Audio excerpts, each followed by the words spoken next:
Praise the Lord, hallelujah. Zion வேதாகம ஆய்விற்கு அன்போடு கூட இயேசு கிறிஸ்துவின் நாமத்தில் உங்களை வரவேற்கிறேன். இன்று தினத்திலும் சங்கீதங்களின் புஸ்தகம் 131 சங்கீதம் முதல் 135 சங்கீதம் வரைக்கும் உள்ள வசனங்களை தியானிக்க சர்வவல்லமை தேவன் நமக்கு கிருபை பாராட்டுவாராக. 131 சங்கீதத்திலே, கர்த்தாவே, என் இருதயம் இருமாப்புள்ளதல்ல, என் கண்கள் மேட்டுமையானவைகளும் அல்ல, பெரிய காரியங்களிலும் எனக்கு மிஞ்சின காரியங்களிலும் நான் தலையிடுகிறதில்லை என்று சொல்லி தாவீது தன்னை தாழ்த்தி ஆண்டவருடைய சமூகத்திலே தேவனை ஸ்தோத்திரிக்கிறதை நாம் பார்க்கிறோம். கர்த்தருடைய மகிமை உண்டாவதாக.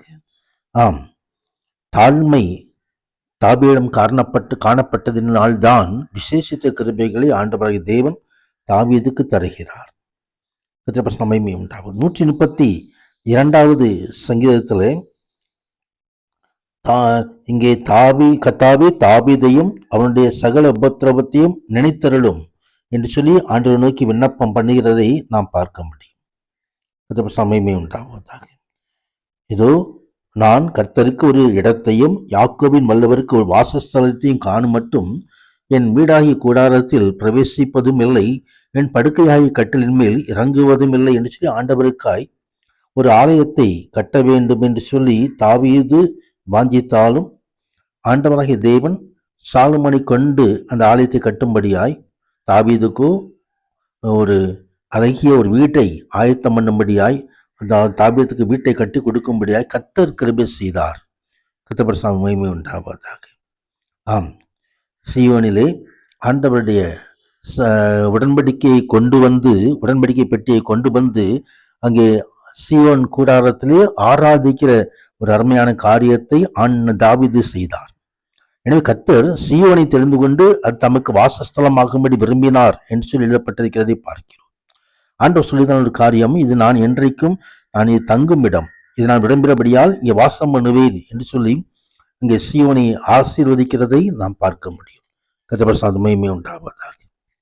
133 சங்கீதத்திலே ஒரு ஐக்கியத்தை குறித்ததான ஒரு சங்கீதம். சகோதரர் ஒருமித்து வாசம் பண்ணுகிறது எத்தனை நன்மையும் இன்பமானது என்று சொல்லி ஆண்டவராகிய தேவன் எப்படி சீயோன் பருவத்திலிருந்து ஆசீர்வாதத்தையும் ஜீவனையும் கட்டளையிடுகிறார் என்பதை நாம் காண முடியும். 134 சங்கீதத்திலே, ராக்காலங்களில் கர்த்தருடைய ஆலயத்தில் நிற்கும் கர்த்தருடைய ஊழியக்காரரே, நீங்கள் எல்லோரும் கர்த்தரை ஸ்தோத்திரியுங்கள் என்று சொல்லி ஆண்டவரை ஸ்தோத்திரிக்கிறதான ஒரு சங்கீதம்.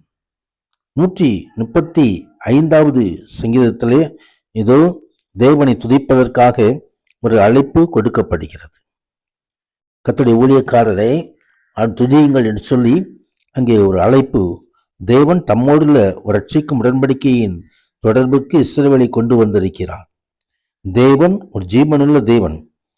உலகம் மற்றும் தமது மக்களுடைய காரியங்களில் அவர் கரிசனையோடு செயல்பட்டு கொண்டிருக்கிறதை நாம் இங்கே காண முடியும். தேவன் தமது மக்களுக்கு அருகில் இருக்கிறார். அவர் மனதுருக்கமுள்ள தேவனாக இருக்கிறார். கர்த்தர் மகிமை உண்டாவதாக. அந்த காரியங்களெல்லாம் இங்கு நாம் காண்கிறோம். எருசலேமில் வாசமணிகிற கர்த்தருக்கு சியோனிலிருந்து ஸ்தோத்திரம் உண்டாவதாக என்று சொல்லி எழுதப்பட்டிருக்கிறதை நாம் காண முடியும். கர்த்தர் மகிமை உண்டாவது. உன்னத தேவன் அப்படியாய் இந்த நாளிலும் சர்வ வல்லவர் நம்மை ஆசீர்வதிப்பாராக. பரிசுத்த நாமத்திற்கு மகிமை உண்டாவதாக. ஆமேன், ஆமேன்.